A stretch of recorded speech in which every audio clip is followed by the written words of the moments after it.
அண்ணே சீமானண்ணே, உன் மேலே எனக்கு சரியான கோவம். நீ மட்டும் எப்படி ஈழ பிச்சை எடுத்து லட்ச லட்சமாக ஆட்டையை போடுற, காரு வாங்குற, சொகுசா போகிற, ரேடிசன் ஹோட்டலில் வந்து புக் பண்ணுற, ஆனால் உன் தம்பிகள் ட்ரைனிங் கொடுக்க மாட்டியா? லட்ச லட்சமாக ஆட்டையை போடுறையே, போயும் வெறும் 20,000 ரூபாய காதல் ஜோடிட்டு ஆட்டையை போட்டு காதல் ஜோடிட்டு 20,000 ரூபாய் ஆட்டையை போட்டு இப்போ ஜெயிலுக்கு போயிருக்காங்க உன்னுடைய தற்கூரி தம்பிய. அசிங்கமா இல்லையானே? இதுதான் நீ ட்ரைனிங் கொடுக்க லட்சணமா? நீங்கிட்டு நம்ம மட்டும் வளர்ந்தா போதாதுன்னு தன்னை சார்ந்த கட்சியினுடைய தம்பிகளையும் வாங்கடா தம்பிகளா இப்படி தானே படத்தை ஆட்டையை போட்டுன்னு சொல்லி கொடு. வெறும் 20,000 ரூபாய் ஆட்டையை போட்டு அசிங்கம் பிடிச்சி தரமா இப்போ ஜெயிலில் போய் உட்காந்துருக்காங்க. ரொம்ப எனக்கே ரொம்ப அசிங்கமாக இருக்குது. சே, என்ன ட்ரைனிங் கொடுத்துன்னு தெரில. சரி மக்களே, அந்த டாபிக் தான் நீங்கள் பார்க்க போகிறோம். அதாவது நம்ம நாம் குமுட்டை கட்சியுடைய குடியார சீமானுடைய தம்பிகள் என்ன பண்ணிக்கானுங்க அப்படின்னா, ஒரு காதல் ஜோடிக்கிட்ட வெறும் 20,000 ரூபாய் ஆட்டையை போட்டு கேவலமாக இன்றைக்கி வந்து ஜெயிலில் போய் உட்காந்துருக்காங்க. ஸோ அந்த மேட்ரு என்ன அப்படின்றத இந்த காணொலியில் கொஞ்சம் டீட்டெயிலாக பார்க்க போகிறோம். அதற்கு பின்னாடி இருக்கிற அரசியல் என்ன அப்படின்றதையும் இந்த காணொலியில் கொஞ்சம் டீட்டெயிலாக பார்க்க போகிறோம். நண்பர் அனைவருக்கும் இளம்பெருவழுதியின் இனிய வணக்கம். நாங்கள் இப்படி வந்து பார்த்துட்டோம், இனி ஜென்மத்துக்கும் எங்களால் குடிய முடியாது. அதனால நாங்க சண்டை போட போறோம். இதில் காமெடிகள் ஒரு புறம் இருந்தாலுமே உள்ளபடியே விவாதத்துக்கு உட்படுத்தப்பட வேண்டிய ஒரு டாபிக் இந்த டாபிக். ஏன்னா இதுக்கு பின்னாடி ஒரு மிகப்பெரிய சோசியல் இன்ஜினியரிங் வந்து இருக்குது. அதுதான் நம்ம நாம் குமுட்டை கட்சியினுடைய தலைமை ஒருங்கிணைப்பாளர் மரியாதைக்குரிய குடிகாரன் சீமான் செய்கிறாரு. அதே வேளையில் தன்னுடைய தம்பிகளுக்கும் கற்றுக் கொடுத்து இருக்கிறாரு. சரி, முதல்ல என்ன மேட்ரு அப்படின்றத பார்த்துருவோம். அதாவது திருச்சி மாவட்டத்தில் மணப்பாறை பக்கத்தில் சோழியம்பட்டி அப்படின்னு சொல்லி ஊர், அந்த ஊரை சார்ந்த ஒருத்தர் இருக்காரு. அவர் பேர் வந்து சந்தோஷ். இந்த பையன் வந்து ஒரு தனியார் கல்லூரியில் 3ஆம் ஆண்டு வந்து படிக்கிறான். அதே பகுதியை சார்ந்த ஒரு பொண்ணு, அந்த பொண்ணை இவன் காதலிக்கிறான், அந்த பொண்ணுமே இவனை காதலிக்குது. ஸோ 2 பேருமே வந்து ஒருத்தரை காதலிக்கிறாங்க. ஸோ 2 பேருமே ஒரு முடிவுக்கு வராங்க. சரி, நம்ம வந்து திருமணம் பண்ணிக்கலாம் அப்படின்ற மாதிரி முடிவு எடுக்கிறாங்க. 2 பேருமே ஒரு மாற்று சமுதாயத்தை சார்ந்தவர்கள், ஒரே கம்யூனிட்டி கிடையாது. ஸோ 2 பேருமே ஒரு முடிவு எடுக்கிறாங்க, நம்ம திருமணம் பண்ணிக்குவோம் அப்படின்னு சொல்லி முடிவெடுத்து கடந்த 14ஆம் தேதி 9ஆம் மாதம், இந்த 14 தான் அவங்க என்ன பண்ணுறாங்க, அந்த தேதியில் கல்யாணம் பண்ணிக்கலாம் முடிவு பண்ணி மதுரைக்கு போயிடுறாங்க. மதுரையில் போய் கல்யாணம் பண்ணிடலாம், நம்ம ஊருக்கு வந்திருக்காங்க, மதுரையில் போய் கல்யாணம் பண்ணிக்கலாம் அப்படின்னு மதுரைக்கு வந்திருக்காங்க. ஸோ இந்த இடத்துல நாம் குமுட்டை கட்சியுடைய குடிகாரன் சீமானுடைய தம்பியோடைய என்ட்ரி.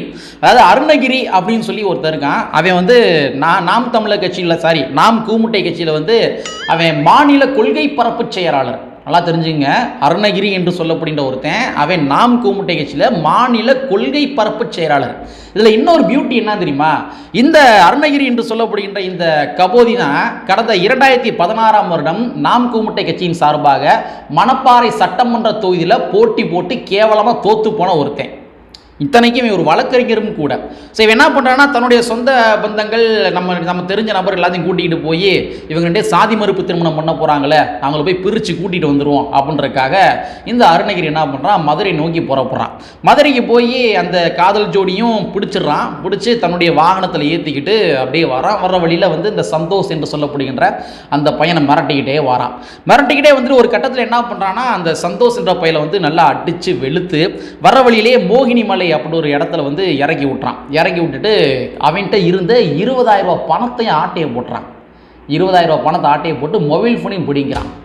எவ்வளோ ஒரு கேவலமான அற்ப பெருவின்னு பாருங்க. அதான் நான் முதலே சொன்னேன், நாம் குமுட்டை கட்சியுடைய குடியாரன் சீமானு திரள்நிதி அப்படின்ற பேரில் ஈழ பிச்சை எடுத்து பெரிய பெரிய காரு வாங்கி அவன் சொகுசு வாழ்க்கை வாழ்ந்துக்கிருக்கான். ஆனால் அசிங்கமா இல்லை, வெறும் 20,000 ஆட்டையை போடுறதுக்கு உனக்கு கேவலமா இல்லை? சரி, அதாவது இவன் போன நோக்கம் வந்து அந்த பெண்கள் அந்த காதல் ஜோடியை 2ஆ பிரித்து கூட்டி வரலான்னு தான் போயிருக்கான். பட் இருந்தாலும் அந்த இடத்துல ஒரு 20,000 ரூபாய் பணத்தை பார்த்தோன்னே பிச்சைக்கார பையன் அந்த 20,000 ஆட்டையை போட்டுட்டு அந்த பையலை சந்தோஷன்ற பையலை அடித்து விரட்டி விட்டுருக்கான். சொல்லிட்டு அந்த பொண்ணையும் அவன் கூட்டி போயிடுறான். யார்? இந்த அருணகிரி கூட்டி போயிடுறான். அதற்கு பின்பாக இந்த சந்தோஷ் என்று சொல்லப்படுகிற அந்த பையன் டைரெக்டாக போய் காவல் நிலையத்தில் போய் கம்ப்ளைண்ட் கொடுத்துறான். வளநாடு காவல் நிலையத்தில் கம்ப்ளைண்ட் கொடுத்துறான். இந்த மாதிரி கொலை முயற்சி, இந்த மாதிரி செக்ஷனில் கம்ப்ளைண்ட். அதே மாதிரி ஏன்ட்ட இருந்த 20,000 ரூபாயை வந்து பிக் பாக்கெட் அடிச்சிட்டான் அப்படின்ற மாதிரி கூட அப்படின்ற மாதிரி கூட கொடுத்துருப்பாங்கன்னு நினைக்கிறேன். ஸோ மொத்தமாக இந்த அருணகிரி உள்ளிட்ட அவன் கூட வந்த நபர்கள் மேலே ஒரு 7 செக்ஷனில் காவல்துறை அதிகாரிகள் வழக்கு போட்டிருக்கிறாங்க. ஸோ வழக்கு போட்டு அவனை கைதும் பண்ணிட்டாங்க. யார்? அருணகிரி. மறுபடியும் அழுத்தி சொல்கிறேன், அருணகிரி நாம் குமுட்டை கட்சியினுடைய மாநில கொள்கை பரப்பு செயலாளர். 2016 சட்டமன்ற தேர்தலில் மணப்பாறை தொகுதியில் போட்டி போட்டு கேவலமாக படுதோல்வி அடைஞ்சு டெபாசிட் கூட வாங்க வக்கில்லாத அந்த அருணகிரி என்று சொல்லப்படுகின்றவன் காவல்துறை கைது பண்ணாங்க. கைது பண்ணி நல்லா உடனே அடித்து உள்ளே ஏற்றிருக்காங்க. ஸோ இப்போ வந்து உள்ள ஜெயிலில் இருக்கான். வருகின்ற 30ஆம் தேதி வரைக்கும் அவருக்கு நீதிமன்ற காவல் வந்து கொடுத்துருக்காங்க. ஸோ இதுதான் நடந்த மேட்ரு. ஓகேவா?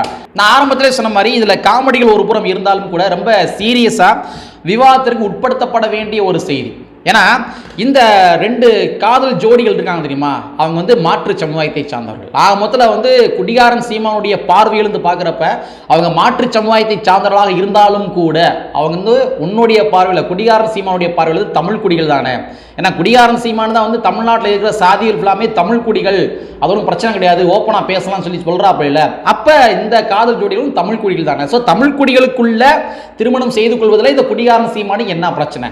அப்போ தன்னுடைய தம்பிகளுக்கு காதல் ஜோடிகள் எங்கேயாச்சும் ஒரே கம்யூனிட்டிகளை கல்யாணம் பண்ணனா விட்டுருங்க, வேற வேற கம்யூனிட்டிகளை கல்யாணம் பண்ணாங்க, அதாவது வேற வேற தமிழ் குடிகளுக்குள்ள கல்யாணம் பண்ணாங்க அப்படின்னா போய் அடிச்சு பிரித்து கூட்டிட்டு வந்து 20,000 பணம் வச்சு ஆட்டையை போட்டு செல்ஃபோனை ஆட்டையை போடுவாங்கன்னு சொல்லி இந்த குடிகாரன் சீமான் தன்னுடைய தம்பிகளுக்கு ட்ரைனிங் கொடுத்துருக்கிறாரா அப்படின்ற கேள்வி எழும்புது. இதை நம்ம இன்னும் கொஞ்சம் நுட்பமாக பார்க்குறதா இருந்தால் கொஞ்சம் ஆழமாக திங்க் பண்ணி பாருங்க. ஒவ்வொரு தலைவர்கள் இருக்காங்க தெரியுமா, அந்த தலைவர்களுக்கு பின்னாடி ஒரு கொள்கை இருக்கும், அந்த கொள்கைக்கென்று ஒரு இலக்கு வந்து இருக்கும். இப்போ எந்த ஒரு தலைவரை நீங்கள் எடுத்துங்க, அந்த தலைவர்களுக்கு என்று ஒரு கொள்கை இருக்கும், அந்த கொள்கை வந்து அந்த கொள்கைகளுக்கு என்று ஒரு இலக்கு வந்து இருக்கும், அந்த இலக்கை நோக்கி நம்ம அடையணும் அப்படின்றதுக்காக தான் கொள்கைகள் வந்து வகுக்கப்படும். சரிங்களா? இப்போ நீங்கள் புரட்சியாளர் அம்பேத்கர் எடுத்துங்க, புரட்சியாளர் அம்பேத்கருடைய கொள்கை என்பது சாதி ஒழிப்பு கொள்கை, சமூக நீதி கொள்கை. ஸோ அதனுடைய இலக்கு என்பது சமூக நீதி. புரட்சியாளர் அம்பேத்கருடைய கொள்கை என்பது சாதி ஒழிப்பு கொள்கை, சமத்துவ கொள்கை, இந்த மாதிரி பட்டியலிட்டே போகலாம். அதனுடைய இலக்கு என்பது சமூக நீதி தான் அதனுடைய இலக்கு. அதே மாதிரி நீங்கள் தந்தை பெரியாருடைய எடுத்துங்க, தந்தை பெரியாருடைய இலக்கு என்பது அது வந்து ஒரு எளிய மக்களுடைய விடுதலைக்கான இலக்கு, அதாவது சமத்துவத்துக்கான இலக்கு. பார்ப்பனியத்தை எதிர்க்கணும், பார்ப்பனியத்தின் மூலமாக காஸ்டிசத்தை எதிர்க்கணும், காஸ்டிசத்தை எதிர்க்கிறது மூலமாக வந்து ஒரு சமநிலை சமுதாயத்தை வந்து படைக்கணும். இதுதான் தந்தை பெரியாருடைய வந்து இலக்கு. ஆனால் இந்த குடியாரன் சீமானுடைய இலக்கு என்ன? குடியாரன் சீமானுடைய கொள்கை கோட்பாடுகள் என்ன? குடியாரன் சீமானுடைய கொள்கை கோட்பாடுகள் வந்து தமிழ் தேசியம் அப்படின்ற மாதிரி அவன் சொல்லிக்கிட்டாலும் கூட குடியாரன் சீமானுடைய கொள்கை கோட்பாடுகள் என்ன பார்க்குறோம்னா சாதிய பிளவுவாதங்களை வந்து செய்கிறது தான் குடியாரன் சீமானுடைய முக்கியமான இலக்கு. தமிழ் குடிகள் தமிழ் குடிகள் தமிழ் குடிகள் சொல்லி ஒவ்வொரு சாதிக்கும் ஒவ்வொரு பெருமைகளை கற்பித்து அதன் மூலமாக நீயும் சண்டை போடு கடைசி வரைக்கும் ஒன்று சேராத பிளவுபட்டுக்கிட்டே இரு அப்படின்றதான் குடியாரன் சீமானுடைய கொள்கை கோட்பாடுகள் இலக்கு எல்லாமே. தமிழ்நாட்டில் இருக்கிற மக்கள் எல்லாமே சாதிய பெருமைகள் பேசி பேசி இன்னும் சொல்ல போறாதான் நம்ம குடியாரன் சீமான் மாதிரி குடிபெருமைகள் பேசி பேசி பிளவுபட்டு போய் இதன் மூலமாக யாரு பலன் அடைஞ்சுக்கிட்டு இருக்காங்க அப்படின்னா அந்த 3% பார்ப்பனிய பனியா கும்பல் தான் பலன் அடைஞ்சுக்கிட்டு இருக்கிறாங்க. நாம் எவ்வளோக்கு எவ்வளோ சாதிய பிளவுவாதங்கள் வந்து உண்டாகி போகிறோமோ அவ்வளோக்கு எவ்வளோ பார்ப்பனிய பனியா கும்பல் வந்து இந்த அரசாங்கத்தினுடைய ஒவ்வொரு பதவிகளிலுமே உச்சாணி கும்பல் வந்து உட்காந்துட்டே இருப்பாங்க. இதுதான் வந்து நம்ம ஆர்எஸ்எஸ் இலக்கு. அதுதான் ஆர்எஸ்எஸ் இலக்கு தான். தமிழ்நாட்டில் மட்டும் கிடையாது, இந்திய நாட்டில் எந்த மக்களுமே வந்து ஒன்று சேர்ந்து விடக்கூடாது. ஒன்று சேர்ந்துட்டாங்க அப்படின்னா அவங்களுடைய ஆட்டம் வந்து திண்டாட்டம் தான். பிசி எம்பிசி ஒன்று சேர்ந்து விடக்கூடாது, அவங்க ஓபிசி அப்படின்ற மாதிரி ஒரே கேட்டகரிக்கில் வந்து ஒன்று சேர்ந்து விடக்கூடாது. எஸ்சிக்குள்ளேயே இருக்கிற அந்த ஜாதிகள் இருக்காங்களே அவங்க வந்து ஒன்று சேர்ந்து விடக்கூடாது. அதனால தான் ஒவ்வொரு கம்யூனிட்டிக்கும் ஜாதி பெருமையை பேசு நீ எஸ்சின்ற மாதிரி அந்த ஒரு புள்ளியில் நீங்கள் அணி சேர்ந்துவிடவே கூடாது. இப்போ தேவேந்திர வேளாளர்களா உனக்கு ஒரு பெருமை பேசு, நான் பட்டியல் வெளியிட்டோம் கேளு, நீ எஸ்சிக்குள்ளே இருக்காதப்பா, நீ முதல் வெளியே போப்பா அப்படின்னு சொல்லி அவங்களுக்கு வந்து ஜாதிய பெருமைகள் கற்பிதங்கள் பண்ணுறது. நீ அந்த நாட்டினுடைய அரசன், நீ இந்த நாட்டினுடைய அரசன், இந்த நாட்டினுடைய அரசனுடைய வழி வந்தவர்கள் நீங்கள் அப்படின்ற மாதிரி அவங்களுக்கு ஒரு ஜாதி பெருமைகள் கற்பிக்கின்றது. அதே மாதிரி வந்து அருந்ததிய மக்களுமே இப்போ வந்து ஜாதி பெருமை பேச ஆரம்பிச்சிட்டாங்க. அவங்க வந்து ஒரு அரசரை கையில் எடுத்துக்கிறாங்க, அவங்க சுதந்திர போராட்ட வீரர் இவங்க அப்படின்னா அவங்க ஒரு அரசரை கையில் இருந்து ஆரம்பிச்சிட்டாங்க. ஸோ அவங்களுக்கு ஒரு ஜாதி பெருமை புகுத்துறது, பழைய மக்களுக்கு ஒரு ஜாதி பெருமையில் புகுத்துறது, அவங்களுக்கு வந்து ஒரு மன்னனை கொடுத்துறது, இந்த மன்னன் தான் அவங்களுடைய வம்சாவளியினர் அப்படின்ற மாதிரி கொடுத்துறது. ஸோ இந்த மாதிரி எஸ்சி அப்படின்னா அந்த எஸ்சிக்குள்ளேயே வந்து பிளவுவாதங்களை ஏற்படுத்துறது. அப்போ எஸ்சிக்குள்ளேயே பிளவுவாதங்களை ஏற்படுத்தினாங்க அப்படின்னா அவங்க எஸ்சி என்ற ஒரு வேலை எப்படி அணிச்சேருவாங்க? அப்போ எஸ்சியும் ஓபிசி சமுதாயத்தையும் எப்படி அணிச்சேருவாங்க? ஸோ இவங்க ரெண்டே அணிச்சேர்ந்துனாங்க அப்படின்னா இவங்க வந்து தங்களுடைய டிமாண்ட்ஸ்லாம் கேட்க ஆரம்பிப்பாங்க இல்லையா? அப்போ அந்த உச்சாணி கும்பல் இருக்கிற அந்த 3% பார்ப்பன பனியா கும்பலுடைய ஆட்டம் வந்து திண்டாட்டம் தான். ஸோ அதனால தான் ஜாதிய பெருமைகள் பேசுறதுக்கு ஆர்எஸ்எஸ் வந்து கற்பிதங்கள் பண்ணுறாங்க, கற்பிச்சு கொடுக்குறாங்க. நீங்கள் வந்து பண்ணுங்கன்னு சொல்லி சொல்கிறாங்க, நீங்கள் வந்து ஜாதி பெருமை பேசு. ஸோ இதையே தான் கொஞ்சம் அப்படியே இங்கே அப்ளை பண்ணி பாருங்கள். நாம் கூமுட்டை கட்சினே குடிகாரன் சீமான் பண்ணுறாங்க. இப்போ இந்த குடியாரன் சீமானுடைய தம்பி வந்து ஒரு காதல் ஜோடியை பிரிக்கிறான் அப்படின்னா அதனுடைய இலக்கு என்ன? இவன் இந்த காதல் ஜோடியிலேருந்து இந்த பையன் வந்து ஒரு கம்யூனிட்டி, இந்த பொண்ணு ஒரு கம்யூனிட்டி, இவங்க ரெண்டே ஒன்று சேர்ந்தாங்க அப்படின்னா இதே மாதிரி நாளைக்கு காதல் ஜோடிகள் ஒன்று சேர்ந்தாங்க அப்படின்னா இந்த ஜாதி டைலூட் ஆகி போயிருமே. அப்போ டைலூட் ஆகி போச்சு அப்படின்னா அவங்களாம் ஒன்று சேர்ந்துருவாங்களே. அப்போ நம்முடைய ஆட்டம் திண்டாட்டம் போயிருமே, அந்த 3% பார்ப்பன பனியா கும்பலுடைய ஆட்டம் திண்டாட்டம் போயிருமே. ஸோ ஆர்எஸ்எஸ் என்ன அஜெண்டா பண்ணுறாங்களோ அதை தான் குடிகாரன் சீமான் பண்ணுறான். அதனால தான் வந்து அருணகிரி அப்படின்றவன் வந்து இருக்கிற வேலை வட்டியெல்லாம் விட்டு போய் அந்த காதல் ஜோடியை பிரிக்கிறதுக்காக போய் அதையும் போய் கேவலமாக 20,000 பணத்தை ஆட்டையை போட்டு அசிங்கப்பட்டு இப்போ ஜெயிலில் உட்காந்துருக்கிறான். ஸோ மக்களே எல்லாம் தெரிஞ்சுங்க, நான் சொன்ன மாதிரி ஒவ்வொரு தலைவர்களுக்கு பின்னாடி ஒரு கொள்கைகள் இருக்கும். அந்த கொள்கையுடைய இலக்கு என்பது ஒரு இலக்காக வந்து இருக்கும் இல்லைங்களா.